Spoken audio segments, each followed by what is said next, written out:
ఇదే గడ్డ మీద దీక్షలు చేసిన చరిత్ర నాకుంది. ఈ గడ్డ మీద ఆనాడు బిడ్డలు చచ్చిపోతుంటే జన చైతన్య దీక్ష పేరుతో దీక్ష చేసినోడిని.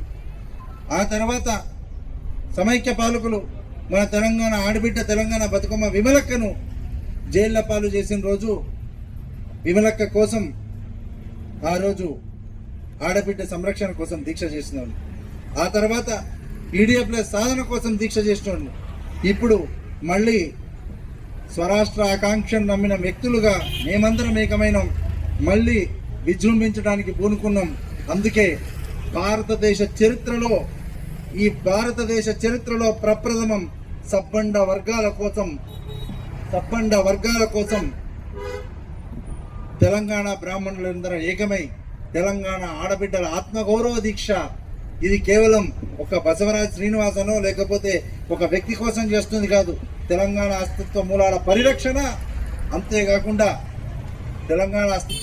పరిరక్షణ, అంతేకాకుండా ముఖ్యంగా స్త్రీ జాతిని తల మీద పెట్టుకునే జాతి మనది, తెలంగాణ జాతి మనది అని చెప్పడానికే వానస్త గంగమ్మ అంటాం, సమ్మక్క సారలమ్మ అంటాం. మనం సబ్బండ వర్గాలతో మమేకమైతం. మన చాకలి ఆయనమ్మ, మన మల్లు స్వరాజ్యం, ఇలాంటి మహాత్ముల అడుగుజాడల్లో మా అక్క విమలక్క, సోదరి కవితమ్మ, ఇలా అందరి విజయశాంతి గారు, ఇలా ఎంతో మంది తెలంగాణ ఉద్యమంలో భాగమైనరు.